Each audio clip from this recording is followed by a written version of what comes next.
देख मैं जल्द आने वाला हूं। आप चाहते हैं यीशु आ जाए? ये आपके अंदर तड़प है कि खुदा यीशु दोबारा आए? ये बाबरकत उम्मीद है चर्च के लिए। इस पर बारहा हम सीख चुके हैं कि दुनिया में कोई और नहीं है आने वाला, एक ही आने वाला है और वो मेरा यीशु है।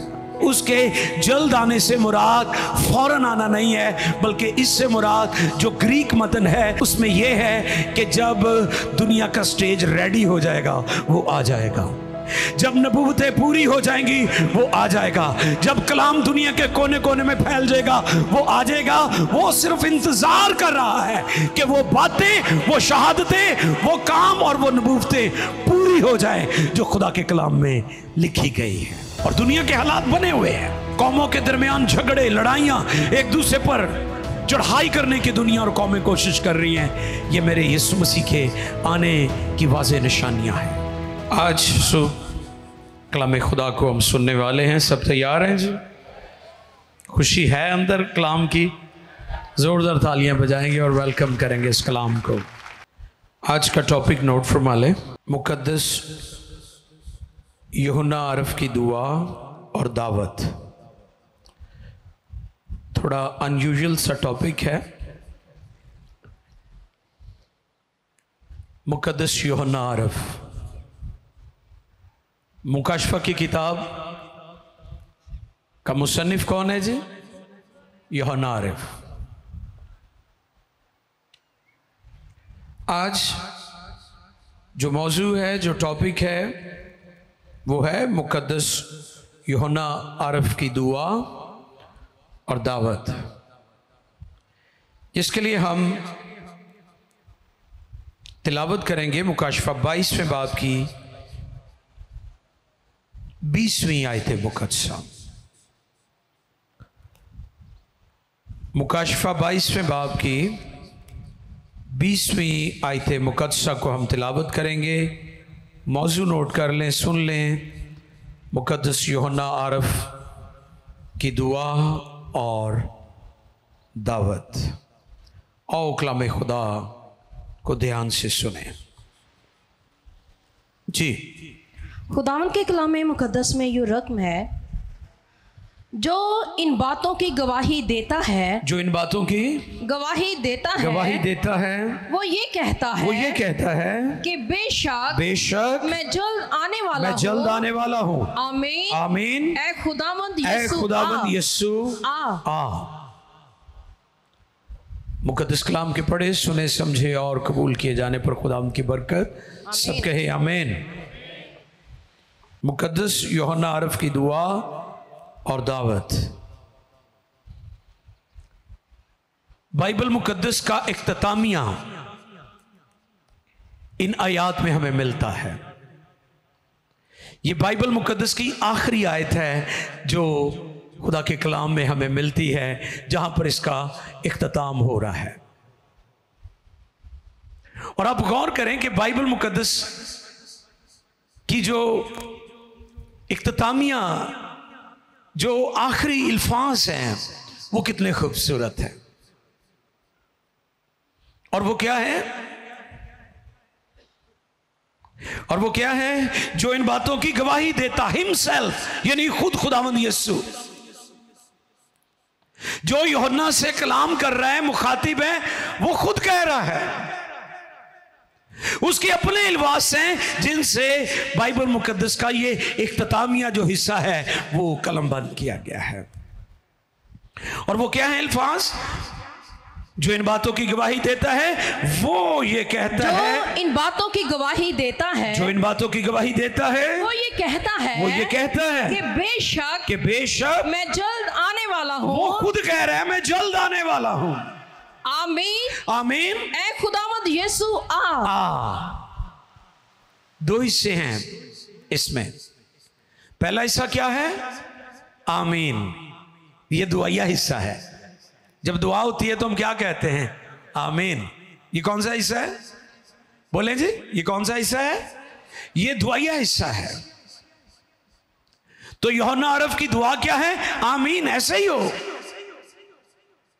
और दूसरा हिस्सा क्या है? हाँ बोले, ऐ खुदावंद यीशु आ। ये उसकी दावत है। पहला हिस्सा कौन सा है? अब टॉपिक की समझ आ गई आपको?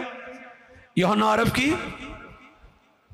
दुआ और दावत। अब समझ आ गई आपको कि इस आयत के अंदर जो मजमून है वो क्या है? एक तो पहली बात ये है कि वो दुआ करता है, आमीन कहता है,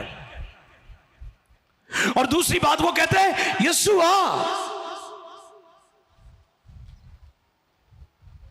पहला हिस्सा मैं जल्द आने वाला हूं, दूसरा हिस्सा आमीन ऐ खुदाबंद यीशु आ। यूहन्ना अरब की दुआ और फिर दुआ के बाद दावत। ये दावत तो हर ईमानदार यीशु को देता है। अब यीशु आ भी जा। हालेलुया। आप चाहते हैं यीशु आ जाए? ये आपके अंदर तड़प है कि खुदावंद यीशु दोबारा आए, और हम गीत भी गाते हैं। और आज हम इन बातों को सीखेंगे कि उसका आना कितना जरूरी है, और उसके लिए चर्च, ईमानदार मुकद्दसीन कितने मुंतजिर और मुश्ताक है। जैसे यूहन्ना जोश से भर गया, खुशी से भर गया, सबसे पहले वो कहते हैं आमीन, ऐसा ही हो, और उसके बाद वो कहते हैं आ यीशु आ। फिर वो यीशु को दावत देते हैं। उसका जोश, उसका जज्बा देखें। क्यों? क्योंकि यीशु मसीह ने कोई पहली बार ये बात नहीं कही, ये बात उसने बहुत दफा कही कि मैं जल्द आने वाला हूं। देखिए चंद एक हवाला जात, फिर हम आगे बढ़ेंगे। इसी बाब की 7वीं आयत पढ़िए, 22वें बाब की 7वीं आयत। देख मैं जल्द आने वाला हूं, और देख मैं जल्द आने वाला हूं, और देख मैं जल्द आने वाला हूं। मुबारक है वो, मुबारक है वो जो इस किताब की नबूवत की जो बातों इस पर, किताब की नबूवत की बातों पर अमल करते हैं। ये मुकाशफा की किताब की बात हो रही है, क्योंकि मुकाशफा की किताब नबूवत की किताब है। मुकाशफा की किताब, और लिखा है मुबारक है वो जो इस नबूवत की किताब की बातों पर अमल करते हैं, वो मुबारक है। और फिर खुदावंद यीशु क्या कहते हैं? 12वीं आयत भी पढ़िए इसी बाब की, 12वीं आयत। देख मैं जल्द आने वाला हूं, देख मैं जल्द आने वाला हूं, और हर एक के काम के और हर एक के काम के माफिक देने के लिए अजर मेरे पास है। ये कोई नई बात नहीं थी कि यूहन्ना को कहा गया है कि देख मैं जल्द आने वाला हूं। यीशु मसीह ऑलरेडी इसके बारे में बताते रहे हैं। और फिर यूहन्ना 14:2, यूहन्ना रसूल की मार्फत लिखी इंजील, उसका 14वां बाब 2री आयत। फिर मत्ती रसूल की मार्फत लिखा गया इंजीली बयान, उसका 24वां बाब 44वीं आयत। ये नोट कर लें, ये हवाला जात नोट कर लें। एक में लिखा है यूहन्ना 14:2 में, मैं जाता हूं ताकि तुम्हारे लिए जगह तैयार करूं। और फिर उसके बाद मत्ती 24:44 में लिखा है तुम्हें गुमान भी ना होगा, तुम्हें अंदाजा भी ना होगा, इब्ने आदम आ जाएगा। और फिर अमाल पहले बाब की 9वीं और 10वीं आयत में लिखा है जिस यीशु को तुम जाते देख रहे हो वो फिर आएगा। हालेलुया, वो फिर आएगा। ये सारे फरमूदात, ये सारे कौल, ये सारे इरशाद जो हमारे खुदाम ने फरमाए हैं, यूहन्ना के लिए ये नए नहीं थे। यूहन्ना ने ये सुन रखी थी बातें, इसलिए वो पुरजोश हो जाता है। और ये वादा बाबरकत उम्मीद है। हालेलुया। ये वादा क्या है जी? ये बाबरकत उम्मीद है चर्च के लिए। इस पर बारहा हम सीख चुके हैं कि दुनिया में कोई और नहीं है आने वाला, एक ही आने वाला है, और वो मेरा यीशु है। जो था, जो है और जो आने वाला है वो एक ही है, और वो यीशु है, वो कोई और नहीं है। ਤੇ ਦੁਨੀਆ ਕਿਸੇ ਹੋਰ ਦਾ ਇੰਤਜ਼ਾਰ ਵੀ ਨਾ ਕਰੇ, क्योंकि किसी ने आना ही नहीं गा। जड़े चले गए वो चले गए, लेकिन दुनिया के लिए जो आखिरी उम्मीद है, जो बाबरकत उम्मीद है, वो यीशु का आना है। हालेलुया। उसी के हम मुंतजर और मुश्ताक हैं। जल्द आने वाला हूं, इसका जो मतलब है बड़ा दिलचस्प है, आप नोट कर लें। इब्तदाई कलीसिया भी यही समझती थी कि यीशु मसीह चंद एक सालों में आ जाएंगे, लेकिन इसका यह मतलब हरगिज नहीं है। आज मैं आपको इसके डीपर जो मानी, गहरे मानी है, वो बताऊंगा। देख मैं जल्द आने वाला हूं। यह हम सब के लिए सीखने का मौका होगा। जल्द आने से मुराद क्विकली नहीं है, यानी मैं फौरन आ जाऊंगा चंद सालों के बाद।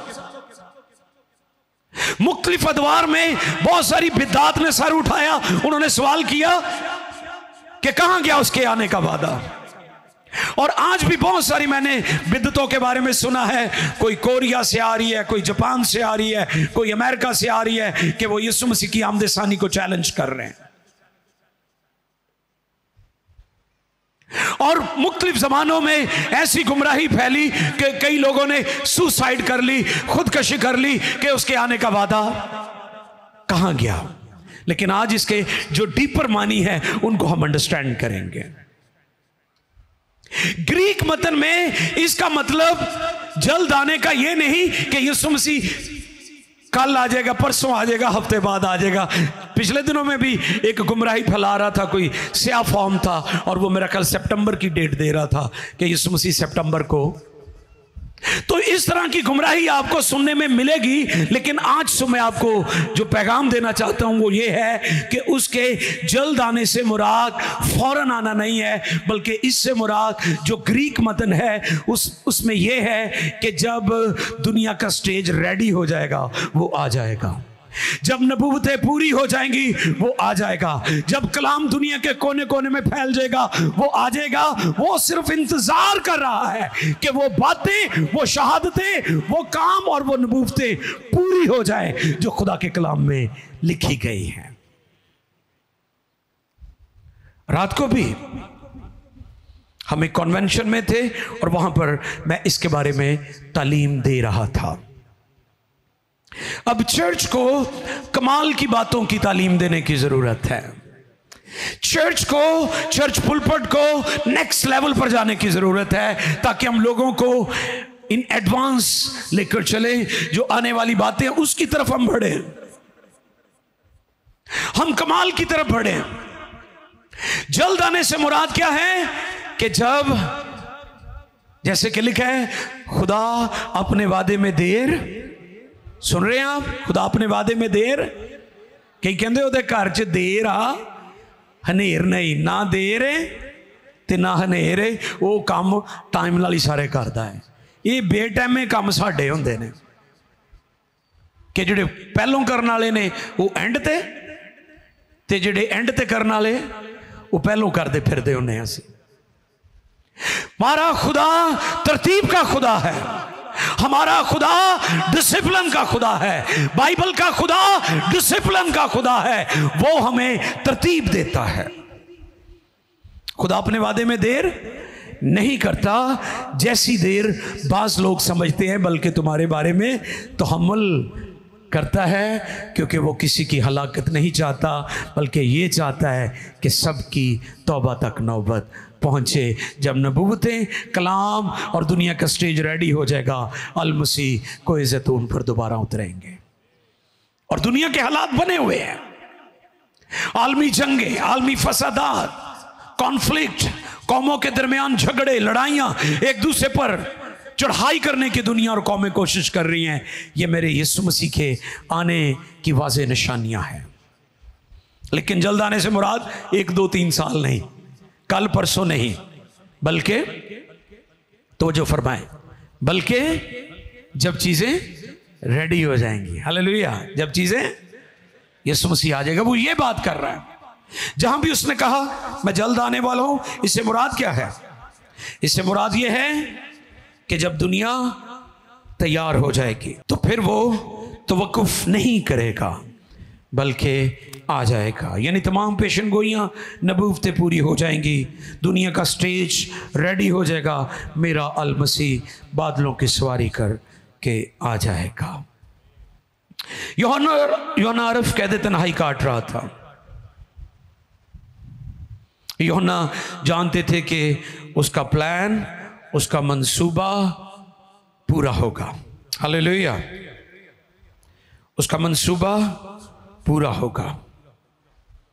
जब सारी दुनिया हमारे खुदावंद का इकरार करेगी, लेकिन फिर एक ही खुदावंद होगा और फिर एक ही गल्ला होगा और एक ही चरवाहा होगा। हालेलुया। लिखा कौमें हमारे खुदा को सिजदा करेंगी, दुनिया हमारे खुदा के आगे झुक जाएगी, हर एक घुटना मसीह के आगे झुकेगा, हर एक जुबान इकरार करेगी कि यीशु मसीह खुदावंद है, फिर वो आ जाएगा। और ये हो रहा है। आज दुनिया कलाम और सच्चाई को कबूल कर रही है, फिर वो आ जाएगा और वो दुनिया पर बादशाही करेगा। वो क्या करेगा? यीशु मसीह को पहले भी वोट ऑफ कॉन्फिडेंस की जरूरत नहीं थी और अब भी नहीं पड़ेगी। जब यहूदी फकीह और फरीसी यीशु पर तनकीद की उंगलियां उठाते तो वो कहते थे कि तुम मुझे कबूल करो ना करो, मेरा बाप मेरी गवाही देता है। हालेलुया। यीशु ने कहा मेरा बाप मेरी गवाही देता है। उसे दुनिया के वोट ऑफ कॉन्फिडेंस की जरूरत बिल्कुल भी नहीं है, दुनिया की दलीलों और तस्दीक की बिल्कुल भी जरूरत नहीं है, क्योंकि वो ऑलमाइटी है, कादिर मुतलिक है और वो दुनिया में बादशाही करेगा और वो दुनिया में राज करेगा जब आएगा। आमीन का मतलब क्या है? हां, अब इसका जो तहरीर उसलूब है वो भी मैं आपको बताता हूं। ये बाइबल मुकद्दस में टोटली 180 मरतबा आया है लफ्ज आमीन जो है, 180 टाइम्स इन द बाइबल। आमीन लफ्ज कितनी बार आया है? 180 मरतबा। लफ्ज आमीन अगर फिक्रे के शुरू में आ जाए तो ये बात, ये लफ्ज उस फिक्रे की सच्चाई पर मोहर कर देता है कि ये बात सच है, अटल है, बरहक है, अगर किसी सेंटेंस के शुरू में आ जाए। नोट कर ले, लफ्ज आमीन अगर फिक्रे के शुरू में आ जाए, आगाज में आ जाए, तो इसका मतलब क्या है कि ये बात सच्ची है, ट्रुथ है। ये इसका तहरीर असलूब है। अगर लफ्ज आमीन शुरू में आ जाए तो क्या होगा? ये सच्चाई पर बात मबनी है, बरहक है, सच है। और अगर फिक्रे के आखिर में आए तो इसका मतलब होता है मैं इसके साथ मुत्तफिक हूं। अगर फिक्रे के शुरू में आए तो फिर क्या होगा? ये बात सच है। और अगर फिक्रे के आखिर में आए तो फिर क्या होगा? मैं इसके साथ मुत्तफिक हूं। हम कहते हैं आमीन सुमा आमीन, कहते हैं ना कि ऐसा ही हो, ऐसा ही हो। वो कई एडे सदाई ने डेड बॉडी पई होवे तो पोस्ट उत्ते पा के उत्ते लिखे होंदा आमीन। मैं एक बंदे ने स्क्रीनशॉट भेजा, मैं कहा तेरी अकल ठीक है कि तू कहना इस तरह ही मारते रहन सारे आमीन। समझ रहे हैं? ये आमीन ताड़ा मैं इसलिए ठीक कर रहा हूं। हाँ कि जी वो ए मर गए थे आमीन, हाँ कि इस तरह ही होता रहे। नो नो नो नो, आप जो भी बात करें सोचकर समझ कर करें, अंडरस्टैंडिंग के साथ करें। अगर आमीन फिक्र के शुरू में आए तो इसका मतलब क्या है? सच है। और अगर एंड पे आए तो इसका मतलब होता है ऐसा ही हो, आमीन ऐसा ही हो, मैं मुत्तफिक हूं। तो यूहन्ना मुत्तफिक है। वो कहता है कि वो कह रहा है, जो गवाही देता है वो कह रहा है मैं जल्द आने वाला हूं। वो कहता है ऐसा ही हो, मैं मुंतजिर हूं, मैं एक्साइटेड हूं, मैं मुंतजिर हूं, मैं इंतजार कर रहा हूं, कलीसिया इंतजार कर रही है। कि वो आने वाला है। और यूहन्ना पुरजोश हो जाता है। क्यों पुरजोश हो जाता है? क्योंकि यूहन्ना के अंदर ये बोझ और दर्द था कि दुनिया बच जाए। यूहन्ना जानता था कि यीशु के साथ रहना कितनी बरकत की बात है। हालेलुया। कि ये वो यीशु जो हजारों सालों से हमारे खुदावंद ऊपर आसमान पर गए, वो फिर अपनी कलीसिया के साथ आकर रिफाकत करेगा। यूहन्ना इसकी गहराई से वाकिफ था। देखिए जरा, पहला यूहन्ना पहला बाब उसकी पहली आयत से पढ़ें। यूहन्ना का पहला खत पहला बाब और उसकी पहली आयत से पढ़ें।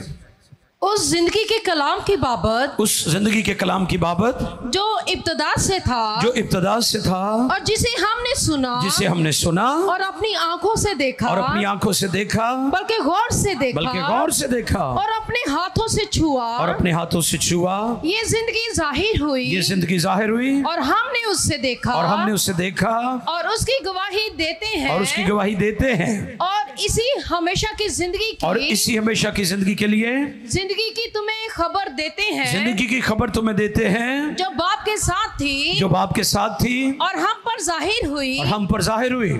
जो कुछ हमने देखा, चौथी आयत तक पढ़ दीजिएगा जी, जो कुछ हमने देखा और सुना है, तुम्हें भी उसकी खबर देते हैं, ताकि तुम भी हमारे शरीक हो, और हमारी शराकत बाप के साथ और उसके बेटे यीशु के साथ है। Amen. और ये बातें हम इसलिए लिखते हैं कि हमारी खुशी पूरी हो जाए। आमीन, हालेलुया।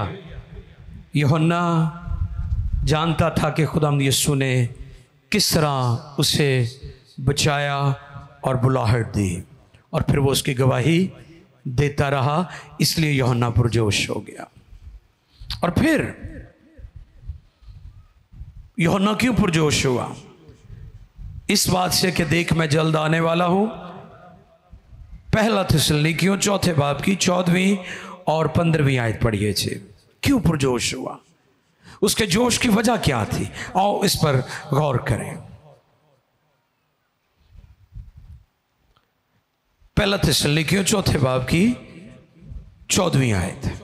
क्योंकि जब हमें ये यकीन है हाँ जी, कि यीशु मर गया, यीशु मर गया और जी उठा, और जी उठा, तो उसी तरह खुदा उनको भी जो सो गए हैं, यीशु के वसीला से उसी के साथ ले आएगा।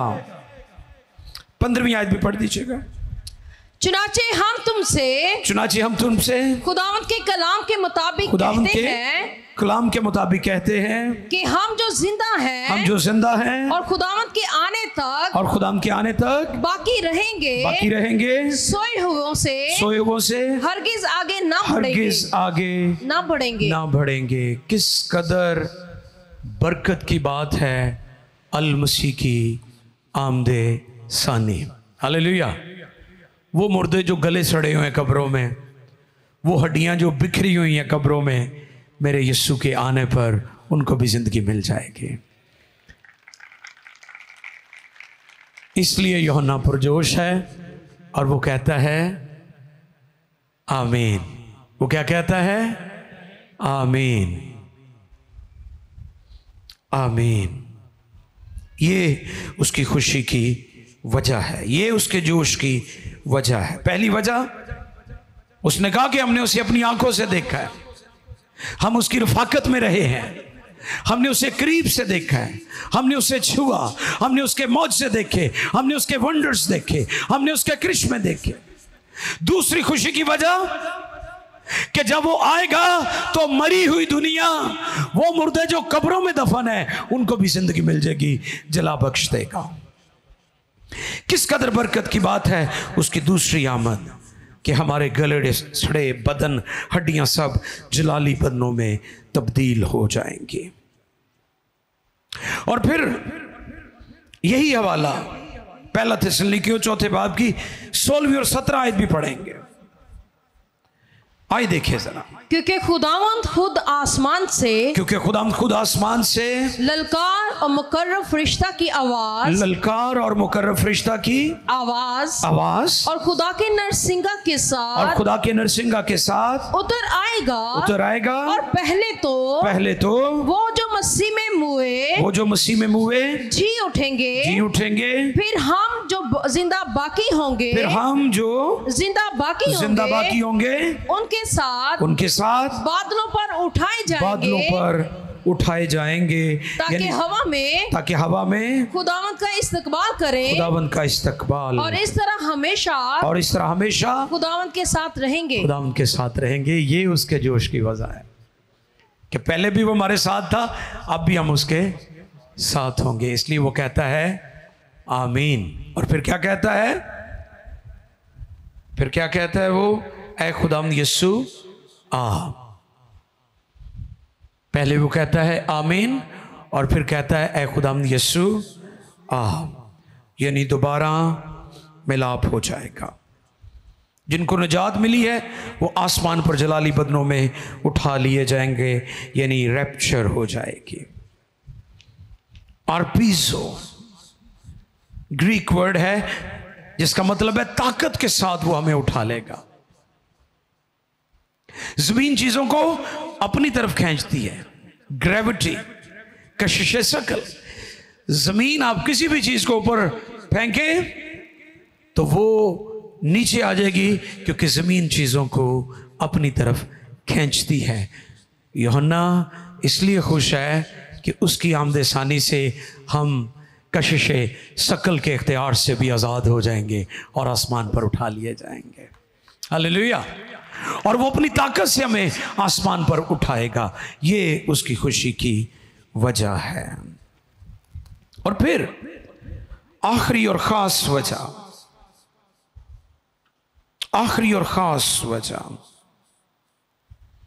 वो ये है कि हम खुदा के साथ रीयूनियन हो जाएंगे। आदम और हवा के साथ खुदा की रफ़ाकत थी। ठंडे वक्तों में खुदा उनसे मुलाकात करता था। और मैं पिछले दिनों जंग रोड पर एक इबादत थी, उसमें बता रहा था कि खुदा सबसे पहले आदम और हवा के साथ रफ़ाकत रखना चाहता था। बागी अदन में उनसे मुलाकात करता था। बागी अदन के अंदर खुदावंद की प्रेजेंस थी। और फिर उसके बाद क्या हुआ? उसके बाद खुदावंद की हजूरी जो है वो तूफान नूह के वक्त किधर थी? उस बड़े जहाज के अंदर थी जिसमें नूह और उसका खानदान था। वहां भी खुदावंद की प्रेजेंस थी। और फिर खुदा अब्राहम से, उसका दोस्त था, उसके साथ मुलाकात करता रहा। खुदावंद की हजूरी उनके दरमियान होती थी। और फिर खुदा का कलाम फरमाता है खैमा इज्तिमा बनाया गया। खुदावंद की हजूरी उसके अंदर भी मौजूद थी और खुदा उनके साथ रिफाकत रखता था। फिर उसके बाद हम जानते हैं कि सुलेमानी हैकल बनाई गई और खुदावंद की प्रेजेंस उस हैकल के अंदर थी। और फिर उस हैकल को बर्बाद कर दिया गया। और फिर आज भी दुनिया में हैकल बनाने की कोशिश की जा रही है और हैकल बनेगी। एंटी क्राइस्ट उस हैकल को बनवाएगा और दुनिया को गुमराह करेगा।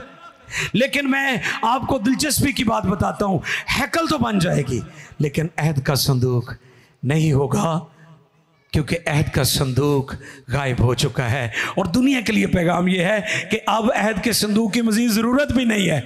यीशु मसीह अहद का संदूक है। लश्करों के रब, अहद के संदूक, तू हजारों में लौट के आ। हमारा खुदाबंद यीशु अहद का संदूक है। वो अबदी तौर पर हमारे साथ होगा, उसकी हजूरी हमारे साथ होगी। जब वो आ जाएगा फिर से खुदा उस रफाकत, उस फेलोशिप को बहाल करेगा। इसलिए हम फिर से खुदा के साथ रीयूनाइट हो जाएंगे, रीयूनियन हो जाएगा। अय्यूब इसके बारे में बताता है। अय्यूब 19वां बाब निकालिए। अय्यूब की किताब 19वां बाब और उसकी 25वीं, 26वीं और 27वीं, ये 3 वर्सेस को हम तिलावत करेंगे। आओ देखें अय्यूब नबी का सीफा 19वां बाब 25, 26 और 27वीं आयत मुकद्दसा। लेकिन मैं जानता हूँ कि मेरा मखलसी देने वाला जिंदा है और आखिरकार जी वो जमीन पर खड़ा होगा और अपनी खाल के इस तरह बर्बाद हो जाने के बाद भी मैं अपने इस जिस्म में खुदा को देखूंगा जिसे मैं खुद देखूंगा और मेरी ही आंखें ही देखेंगी ना के बेगाना की। मेरे गुर्दे मेरे अंदर फना हो गए हैं। अगर तुम कहो हम उसे कैसा सिताएंगे जी, हालांकि असली बात मुझ पर पाई गई है जी, पढ़ते जाएं। तो तुम तलवार से डरो जी, क्योंकि कहर तलवार की सजाओं को लाता है, ताकि तुम जान लो कि इंसाफ होगा। आमीन, हालेलुया। लेकिन मैं जानता हूं मेरा मखलसी देने वाला, और मैं अपने जिस्म में फिर खुदा को देखूंगा। मेरी दोबारा मुलाकात होगी, रीयूनियन होगा। यूहन्ना इसलिए पुरजोश है कि हम यीशु से दोबारा मिलेंगे, हमारी मुलाकात होगी। खुदा इस दुनिया को कायम करेगा और हम अदन में खोई हुई उस रिफाकत को फिर से बहाल होता हुआ देखेंगे। हालेलुया। इसलिए यूहन्ना ने पहले दुआ की, और दुआ के अल्फाज क्या हैं? आमीन। फिर उसने कहा खुदावंद यीशु खुदावंद यीशु। तो ये दुआ आपकी भी होनी चाहिए और ये दावत आपकी भी होनी चाहिए। लेकिन रूह और दुल्हन दोनों कहती हैं कि नबूवतें भी पूरी हो रही हैं, कलाम भी पूरा हो रहा है, दुनिया के हालात बता रहे हैं कि वो दरवाजे पर है। तो फिर हम क्यों ना कहें, ऐ खुदावंद यीशु दुल्हन को लेने, यीशु जी दुल्हन को लेने। और सब खड़े हो जाएं। यूहन्ना की तरह हम भी उसे दावत दें। और जब वो आएगा तो आप कहाँ पर होंगे? ये आपसे मेरा सवाल है। मेरा आपसे सवाल है कि अगर खुदावंद यीशु आज ही आ जाए तो आप कहाँ होंगे? यूहन्ना का ये बोझ और दर्द है कि दुनिया बच जाए। ये उसका बोझ है, ये उसकी फिक्र है कि लोग बच जाएं। ओ रसा बरा का धाला रशी खिंधेले रसे, ओ रसा बरा का धाला रशी खिंधेले रसी का धालारा। यीशु के नाम में आंखें बंद कीजिए। यूहन्ना की दुआ और दावत, हाथ उठाइए आसमान की तरफ, सुने गौर से। जो इन बातों की गवाही देता है वो ये फरमाता है कि देख मैं जल्द आने वाला हूं।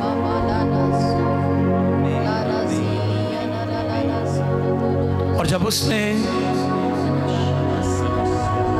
बाइबल के इख्तितामिया पर इस बात को सुना, पितमस के जजीरे में, एजियन के समंदर में, तो वो खुशी के मारे झूम उठा और उसने कहा आमीन। और फिर वो कहता है खुदावंद यीशु हाथ उठाइए आसमान की तरफ, कहिए उसे ऐ खुदावंद यीशु। सब कहें ऐ खुदावंद यीशु, ऐ खुदावंद यीशु, ऐ खुदावंद यीशु, ऐ खुदावंद यीशु। आओ उसे दावत दे, खुदावंद यीशु मेरे जीवन में आ, मेरे खानदान में आ, फिर से लौट आ।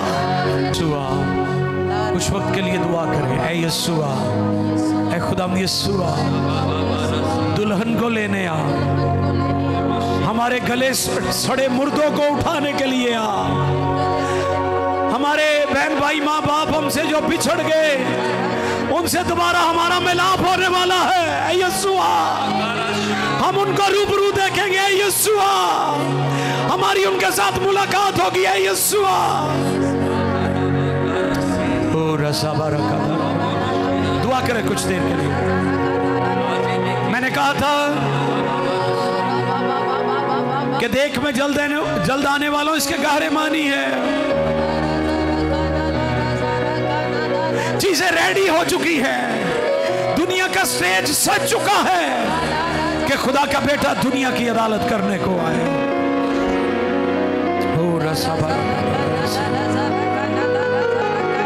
यूहन्ना खुशी से झूम उठा, उसने कहा आमीन।